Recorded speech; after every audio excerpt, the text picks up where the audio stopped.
Welcome to the Women's Money Wisdom Podcast. I'm Melissa Joy, a certified financial planner and the founder of Pearl Planning. My goal is to help you streamline and organize your finances, navigate big money decisions with confidence, and be strategic in order to grow your wealth. As a woman, you work hard for your money, and I'm here to help you make the most of it. Now, let's get into the show.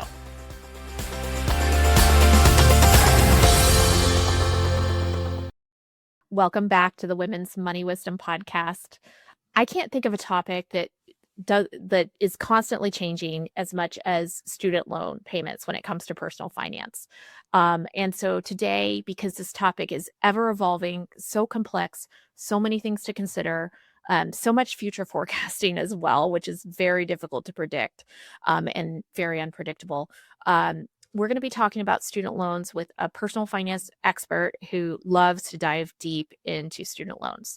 So my guest today is David Gourley. David is a former teacher, and he turned into a financial planner because of this topic, learning about student loans, public student loan forgiveness. He's a past guest on the podcast, and in June of 2024, he founded K-12 Planning, which is a financial planning company for educators. David, welcome to the podcast. Oh, thanks so much. It's great to be back and great to see you. Well, when it comes to student loans, a year and a half is like a decade's worth of new news. So we talked, and we'll make sure to link to our past episode. But I think we need a fresh set of eyes and a fresh perspective when it comes to the student loan landscape, both for current people who owe on student loans, as well as those of you who are considering student loans to help pay for your college or your kids' college. So I'm so glad to have an expert here today to discuss. Yeah, we can dive right into it. So one of the biggest things that I know people are worried about is public service loan forgiveness. And the good news on this is that it's not going away. It's not, there's a lot of information out there, and some of it's good and some of it's bad, right? But public service loan forgiveness is not being taken away. It's still a program that's working. People are still getting their loans forgiven. And under the public service loan forgiveness umbrella, all of the loans are forgiven federally tax-free, which is big. And in 49 states, tax-free, not Mississippi. Why? I don't know. But Mississippi taxes PSLF. So that's kind of a big thing. The other part of that will become interesting to see what happens in the future is who qualifies for public service loan forgiveness. So there's kind of a push right now to undermine some of the current legislation that's out there and say, hey, we say nonprofits qualify, but okay, who is a nonprofit, right? That could be an interesting thing that's coming up in the future. But I work with a lot of educators. I think that most of them are safe as far as public service loan forgiveness. Anybody who works for the government, all of that seems to be safe right now. So that's a good spot to be for a lot of people, and can really save a lot of money going down that path. So public student loan forgiveness, tell me what the rules are today. So the rules haven't changed yet, right? You working for a nonprofit. So a lot of educators obviously are an area of passion for you. So working for a university, working for a public school district, a lot of medical service providers are working for nonprofit health systems. If you work for just a plain old 501c3 nonprofit, all of those count, right? Correct. Yeah. So the other rules are that you have to make 120 qualifying payments. A qualifying payment is determined as one that's under the income-driven umbrella. So the income-driven repayment plans, there's a bunch of them out there. We'll talk about that here in a minute with some changes. You have to be work employed by a qualified employer. And then during that time, and you have to work full time, right? Like sometimes I've had people that were part-time employees, like at a church, let's say, or a nonprofit. There's some work requirements that come in there as well. The official language on that is that you have to work for 30 hours per week or full-time as determined by your employer. So basically, at the end of the day, one of the things I tell people that's kind of interesting is when you have to get this thing called an employer certification form to have signed off to send to the Department of Education to get your credits to count for public service loan forgiveness. At the end of the day, the only thing that matters is what your employer will sign off on. So if you don't know if you qualify or not, submit the form and find out. If you only Okay. work 25 hours and you're part-time, guess what? If they sign off on the form, then you're good. So just if you're questioning it, I always say, hey, what's the worst that could happen? They tell you no. Okay, then you're in the exact same boat that you are today. But maybe they sign off and say you're good. Then you get some credits that you didn't have before. Very interesting. I think, even if you're negotiating with an employer that happens to be in a nonprofit, I'd be like, can this be a consideration of my hire to sign off on this? Not to 100%. get circumvent the rules, but to, just know up front. Yeah, you want to. One of the big things I always tell people too is that it's kind of like whenever you play any game, the people that know the rules of the game are a lot more likely to win the game than the people that don't know the rules, right? And student loan forgiveness and student loans in general kind of have a set of rules that go along with them that's similar to a game. And so the people that do know them and can navigate around them all legally, we don't want to do anything illegal, but you can kind of bend the way that that student loans operate as far as repayment plans, as far as how you file your taxes, when you file your taxes. There's a lot that goes into it that can determine your actual payment amount, and then from there, qualifying for public service loan forgiveness. For example, here's one that a lot of people don't know. You mentioned working at a university, but if you're an adjunct professor, your time in the classroom, a lot of the universities and that I've had people sign up, get employer certifications for, will sign off that they only count the time that you were in the classroom. But one of the rules on PSLF is that you actually get a 3.35 multiplier for every hour that you're in the classroom that they should be signing off on. So if you're working 10 hours in the classroom, then 10 times 3.35, you've got 33.5 hours that's per week. And so that qualifies as a full-time, employee, and you should be getting credit for that for public service loan forgiveness. Little things like that a lot of people don't know, right? I didn't know that. So thank you, David. This is exactly why I think in student loans in particular, general financial planners may have some knowledge. I think we all have some knowledge, but this is a very complex area. So going to an expert is, in my mind, time and money well spent. I agree, because the other part is that if you do a lot of these things incorrectly, it can cost you hundreds of thousands of dollars. One example of that right now, when we talk about changes, um, there's a subset of people who took out loans for their kids already. We call these parent plus borrowers. And if you're a parent plus borrower right now, before July of 2026, July 1st, you have to do this thing called a consolidation if you want to have any access to an income-driven repayment plan ever again. So that's kind of crazy, right? Because you're going to be cut off from access to any income-driven repayment plan ever after July 1st of 2026 if you don't consolidate your loans. I see Parent Plus borrowers with hundreds of thousands of dollars of loans all the time. And if they did not do that, they would be put into the standard repayment, and their monthly payment could be something in the ballpark of $1,500, $2,000. It's not going to be based on income. It's going to be based on the terms.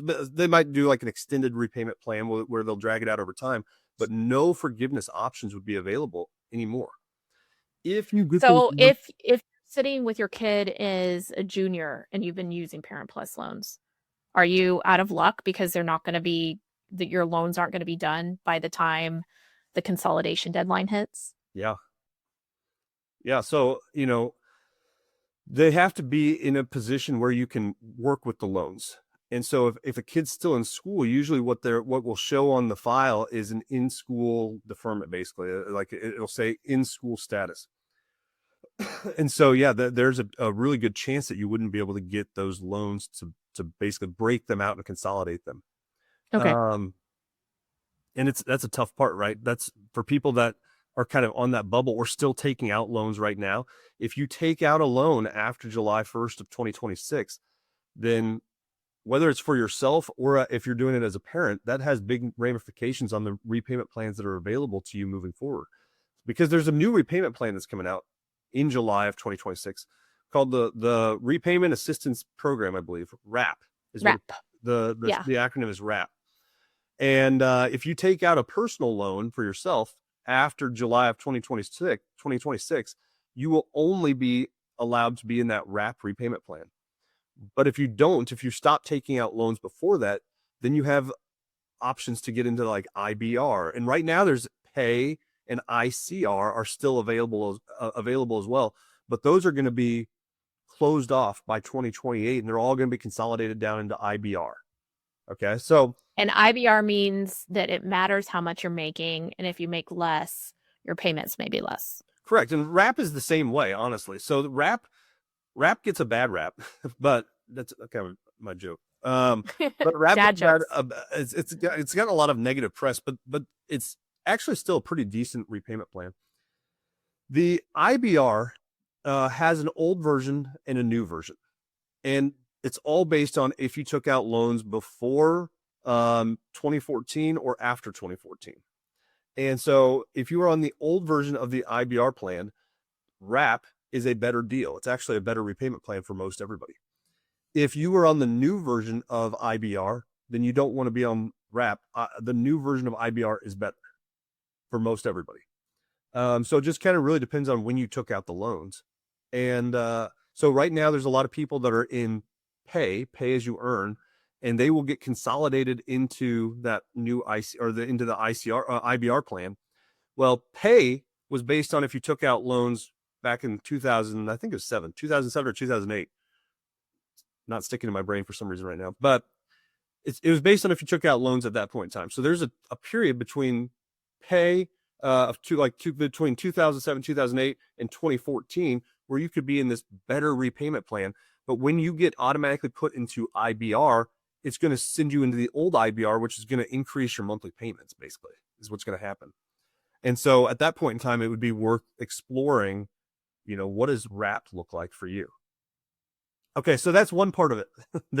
And it gets complicated. I'm sorry. I will try to make it. No, we got to go there. This is why we have you.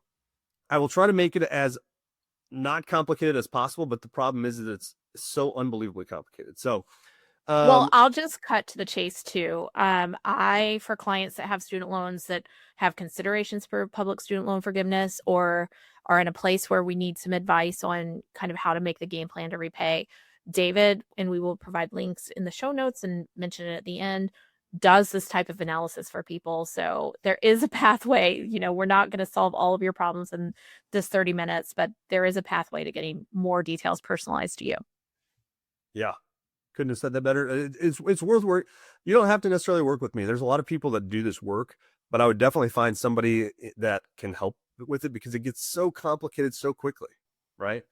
It certainly does. So I interrupted you. Where are we going next in terms of the level of complexity?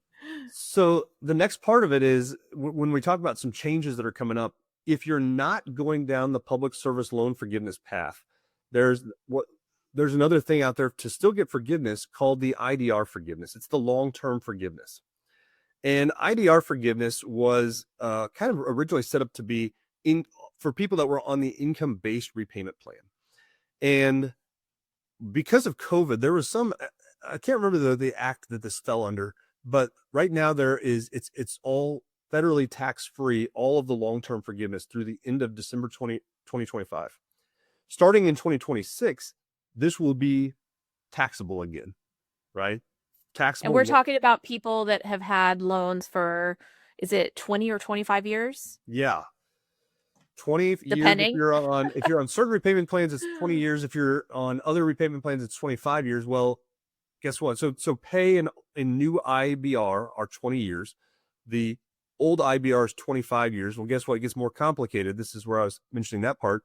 If you switch to RAP, it goes to a 30-year forgiveness term for the long-term forgiveness.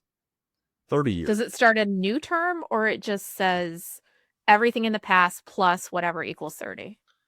That's something I don't know 100%. I'm going to guess that the old credits will count. They had not specifically TBD, said but that. Yeah, I would imagine. Sometimes you got to wait to find out. Because the RAP repayment plan is not even out yet. It doesn't come out until July of 2026. So there's some things that we're going to have to find out. I have to imagine you can go on to Student Aid. There's a secret link, and I can give you the link to go in and find your counts for your long-term forgiveness, basically it'll show you all of those numbers, but they're hidden. It's a hidden link. Okay, so we'll get the secret link. Yeah. How exciting. Somebody had it on Reddit, which is kind of crazy, and I found it there and used it once with a client. And I was like, oh wow, this is actually, it works. It's working. So at the top of this thing, by the way, you have to check a box that says pretty print, PRETTY print. And there's a little box next to it, and you check it, and it turns it into readable data. But it will show you kind of how many payments you've made towards the, 300 that you might owe on an old IBR, for example. And so it'll say something like, you've made 244 payments out of the 300 necessary. You have this many more remain. So it's good information to have. But so I think that they're going to continue to count those old payments. And when you switch to RAP, though, instead of being where you could have it forgiven at 20 years or 25 years, it'll extend it out to 30 years. One of the reasons 360 payments. What's that? So we're looking at how many payments? Was this 360? 360. Ooh, a lot. So the reason why that's a big thing to consider is that if you're going for the long-term forgiveness and you're on old IBR, you could have a lower repayment by switching to RAP, right? You could have a lower repayment. But if you're going for that long-term forgiveness, it extends your timeline out for 5 additional years. So do you save more money by paying more per month now and having it forgiven at 25 years, or extending it, paying less and having it forgiven after 30 years? That's a big planning decision and can cost a lot of money. And are you saying that there's a tax bill at the end of the pot of gold at the end of the rainbow in this case, if you're on these types of forgiveness, is that you actually pay the taxes for what's forgiven? Exactly. As it's reported as ordinary income in that year? Federal and state taxes reported as ordinary income on top of your other income. So that's a wrinkle. Somebody who's making good money and has this hit, could be shoved into very high tax brackets, especially if you're in. And by the way, we're not talking about private loans. These are loans. So if you go to a bank and get a loan that's not through the federal government or, is extra on top, those don't have that forgiveness function, correct? This is just for a cohort of loans that are subsidized or sponsored by the federal government. Exactly right. Yep. So the next spot that I'll go to, and I'm not going to give specifics on this as far as numbers, but I think it's super important for people to look into this. But it's going to be the borrowing limits. So that's going to go into effect in 2026 as well.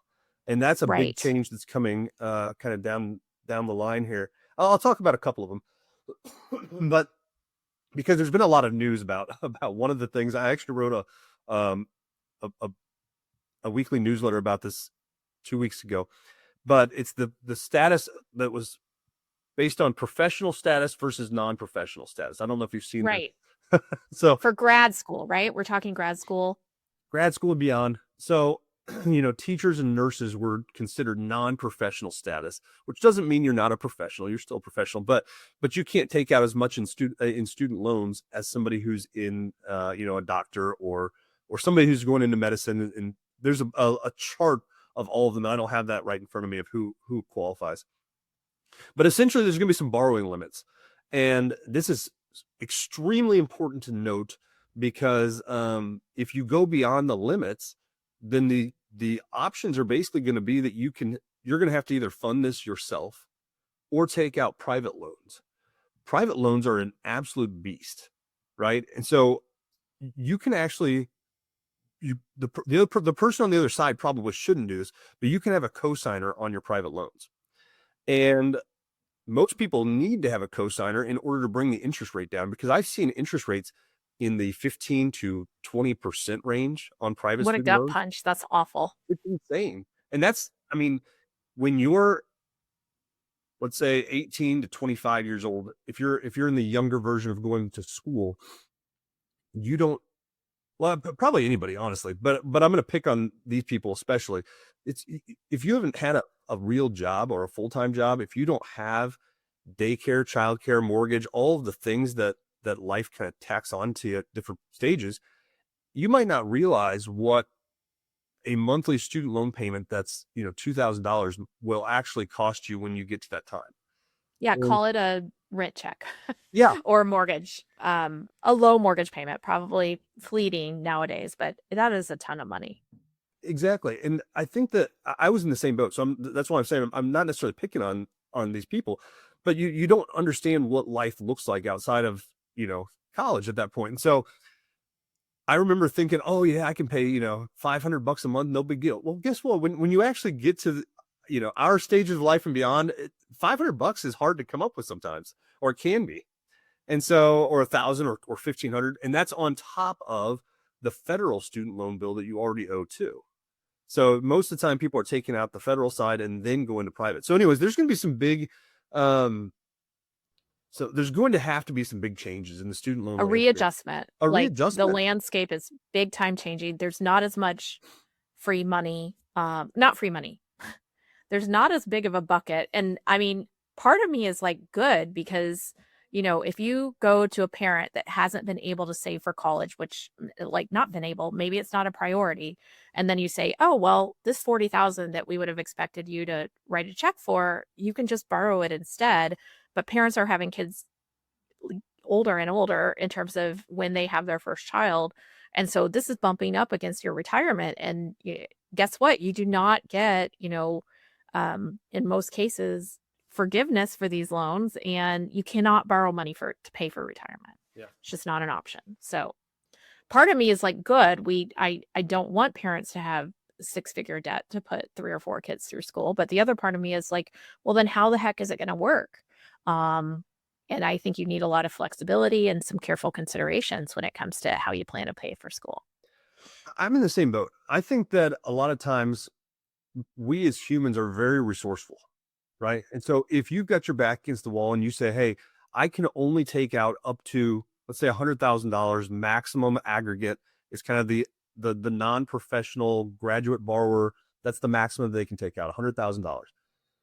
Well, guess what? Can you get a teaching degree with your master's and a specialist all in for under $100,000? I hope so.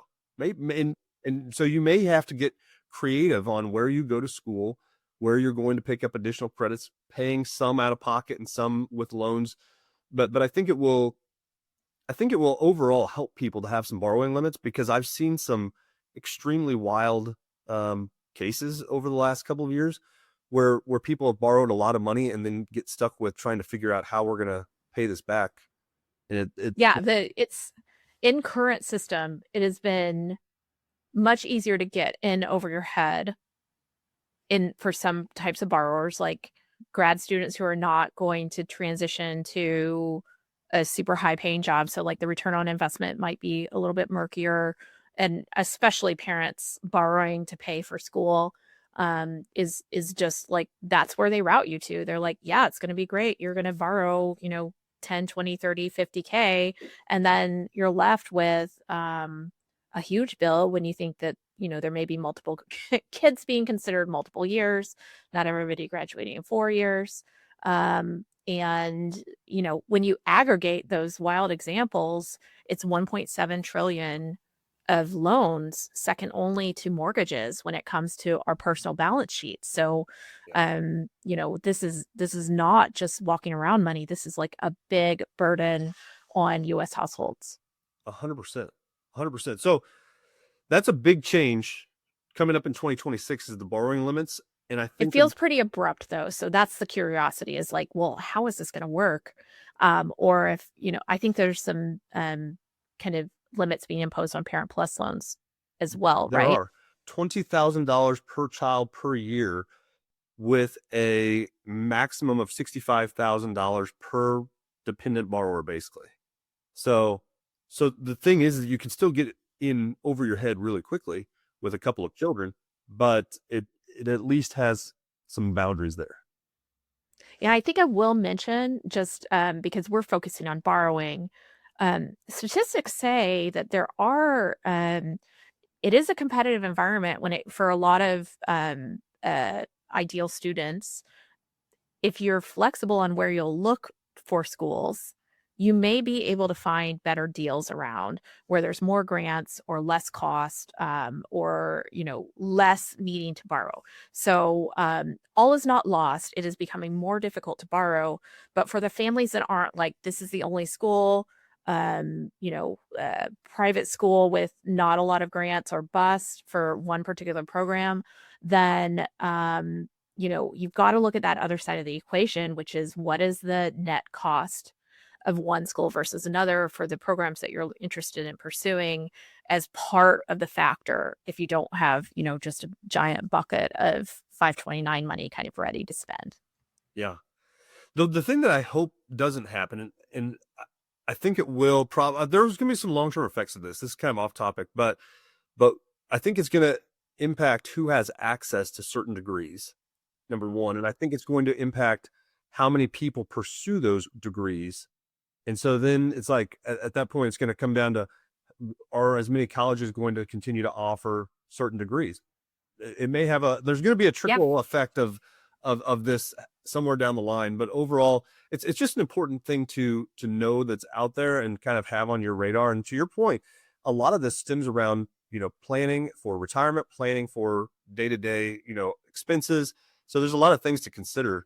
So many. And that's why having somebody that can see really deep into these crevices of complexity, as well as someone who can look at your overall life and say, I don't know if about, adding the size of a mortgage on top of your mortgage and everything else, or no, we can do this. And it may take some, some strain now, but long-term, this isn't going to harm you, or if not, let's look at plan B, or let's at least consider the consequences. Yeah. Okay. I'm going to take it one more avenue here as we wrap up with some of the different, this one's actually not a change there. I think it'll help people. I'm going to pull up for anybody that's listening on the podcast. If you go to YouTube and watch this on the YouTube, you'll be able to see the actual image. But one of the things that's important to note is that the ability to file your taxes separately, if you're married filing separately, is still available for student loans and can save people a tremendous amount of money in certain aspects. Now, one thing to note on this before we kind of dive into the full example here is that when you file separately to intentionally lower a student loan payment, it does not mean that, especially on like the old IBR and new IBR and pay, the interest is still accumulating, right? So if you intentionally lower your payment, you're only paying a small portion of the interest. The rest of the interest, if you've got a large student loan balance, the rest of that interest is still accumulating and growing. And so if you're not going for public service loan forgiveness, if you're not going for even for the taxable forgiveness, you have to kind of take into consideration this thing could balloon into such a giant, student loan debt bubble. Yeah. That it might not be worth it unless you're going for that public service loan forgiveness. And so that's another big consideration, is to make sure that what you're trying to achieve actually aligns with, there's been a lot of times where I'll work with people and it's, hey, let's pay down some of the student loan debt and go for the long-term IDR forgiveness. So that way you don't have as big of a tax bill at the end. So it's kind of this balancing act. But in this particular example, I'm going to pick on a teacher. So this teacher who's married, and they've got a total income of $145,517. But the teacher on their own income, this is a pretty standard salary here I live in Missouri. So $65,330. This is a real life example, by the way. And I'm going to show you what this does on the tax side here in just a second. But this person is going to be on the new IBR, the pay. Those two have the very similar payment structure that goes along with them. And so everything I'll run through this a little bit, but it gets more complicated, which unfortunately is just kind of the nature of student loans. But we start with the family size, and on the married filing jointly, we can count the two parents, and they've got 3 children in this example. On married filing separately, you have to uninclude the other spouse. So they've only got a family size of 4 in that one. Then they use this thing called the Federal Poverty Guideline to actually determine what your payment's going to be. And you can go search Federal Poverty Guideline 2025 look up your family size and you can see what you can subtract from your adjusted gross income to get down to what they call the discretionary income. And there's actually a 1.5 multiplier. Like I said, I'm sorry that it gets complicated. But at the end of the day here... You don't make the rules, you just explain them. That's right. At the end of the day, the part that people need to know is that this $145,000 income, when they were filing jointly, they were going to have a payment of $742 a month. By filing separately and only showing the teacher's income of $65,330, they can lower their student loan payment down to $143 a month. Okay? And this is a payment on how much had the spouse borrowed? It doesn't matter. That's the craziest part, isn't it? Because it doesn't matter what you're borrowing. This could be on $40,000, so $10,000 or $100,000, or $1 million. It doesn't matter because it's all based on these income-driven repayment plans. It's all based on family and income only. It doesn't have any effect on how much you actually borrowed. Okay, it's kind of weird, right? So on this example right here, they are saving $7,200-ish per year by filing separately. So then the question becomes, well, how much would they pay additionally by filing separately, right? Because there's usually a penalty for filing separately. On their taxes. On taxes. It's not that, yeah. So I use this program called Holistiplan. Do you use Holistiplan? Me too. Yeah, Holistiplan, yes. Great. And so I threw this in here and ran the exact scenario. These are my names up here, so it's not a client name. So I ran this under my own profile, but this is an actual client scenario that they gave me permission to use. And if we roll all the way down here to the end, we can see this is the this column over here is the filing jointly, and they would have gotten back a refund of $1,270. And these are the two filing separately columns. Well, one person pays $3,246 additional dollars, but the other person gets back a refund of $4,116. This is the teacher that we put all the kids on. It ends up being a difference of $400 for the year, which is insane. So they're going to save $7,200 from the student loan side, and they're going to pay just an additional $400 in taxes. Now, the bigger that the income disparity is between spouses, the bigger of a tax liability you will have, right? So on the spouse that's filing as married filing separate, that doesn't have has a higher income in most cases. Exactly. So one person's going to end up paying a lot more. The other person helps bring them down into a lower tax bracket. The whole reason why I bring that up is just because there are options, right? You don't have to. A lot of people will say, oh, we make this amount, we owe this amount. That's not always the way it works. There are, I'll say loopholes, but they're all legal. It's all within planning the realm. Strategies is what we call that in our world. That's way better. So there are strategies that we can use. There's also when you file your taxes, because they do this thing called an income recertification each year, and it happens at the same time. So whenever you took out your loans originally, you certified your income. Then every year after that, you're supposed to have to certify your income. We didn't have it for a long period of time during COVID, but they've started back up now. And guess what? If you file for an extension and don't file in April and do file your taxes in October, well, that opens up a 6-month window where if you do your income recertification in there, you were using the previous tax year's information and not the most current tax year's information. So if you had a giant income spike in one year and you wanted to just basically jump that, well, you could do that by filing your taxes at certain times. So again, some pretty intense strategies there that are really interesting, in my opinion. I agree. They are interesting. They're also intimidating if you're not doing this every day. So having a student loan native explain it to us, I think is so valuable. And I love that you use that example. So if you go to find Pearl Planning and YouTube, if you're a regular audio listener, you can look at those examples in this episode around near the 30-minute mark. So what I know is that things are constantly changing. And if you're sitting in a situation where you have these considerations and options, it may be time for a review. Are you advising, David, for any clients that aren't, any people that are not subject to PSLF and it may be murky whether they're going to hit the 20 or 25 or 30-year repayment target. Are there ever cases for people that are making good money that have that would qualify, are a good borrower, have a good credit rating, for them to refinance their loans that at higher interest rates into private loans for a refi? 100%. So if the plan is to pay back the loans and not go for any forgiveness, then I think that getting it into the lowest possible interest rate is always going to be your best option. It's kind of like a house. If you can refinance from a higher interest rate to a lower interest rate, you're going to eventually either sell the house or pay off the loan.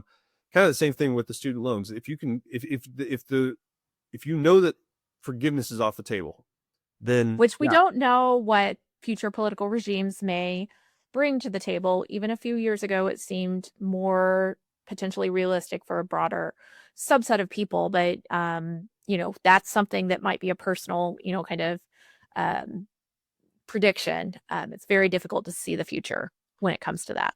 100%. And what I would say is that you've got to use the information that you have today to make a good decision. And it may come back that it's not a good decision in the future. We don't know that part, right?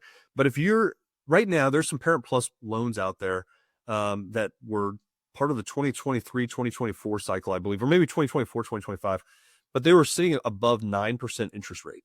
Well, you could probably, if you're a parent, there's a pretty good chance that you might have a good enough credit to get those over to a private bank and get those things lowered down to 5, 6, 7%.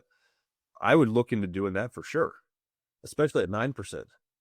But right. But again, to your point, you don't know what's going to happen. They could come down the road 10 years from now and say, you know what, we're going to get rid of every single student loan balance out there. I don't think that's going to happen, but you never know. And if you did make that move, well, then you'd be like, hey, that was a really dumb thing I did. But you can't do what ifs on that, right? It'd be really, we could do that all day long with everything. Right. There's so many different possibilities, and at a certain period of time, I guess for a cohort of people, because, I have some clients that just say, hey, this batch of student loans, I'm just going to pay the minimums because I'm hoping there may be a change in, kind of perspective on forgiveness. But over time, making sound, solid financial decisions on refinances, things like that, it's not that you have to do everything perfectly. It's just, staying rational and staying on top of paying 9% for 10 years might be more penalizing than getting some forgiveness in the future. So there's so much to talk about on this that I know we're going to be having you back someday soon, David. But in the meantime, how can people find you if they need a personalized analysis for their student loan situation? Yeah, they can go to my website. So it's www.k-12planning.com. And there's a spot at the top that says student loans. And they can go in there and schedule a student loan consultation. That's the best route to go.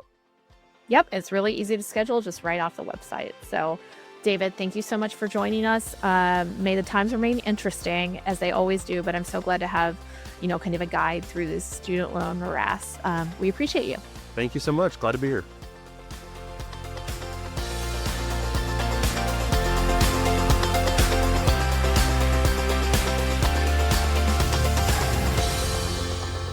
Thank you for listening to the Women's Money Wisdom podcast. If you found value in this episode, the best way that you can support the podcast is to forward an episode to a friend or leave a review. Go to proplan.com and the podcast link to get all the resources and links mentioned. This presentation by Pearl Planning is intended for general information purposes only. No portion of this presentation serves as the receipt of or a substitute for personal investment advice from Pearl Planning or any other investment professional of your choosing.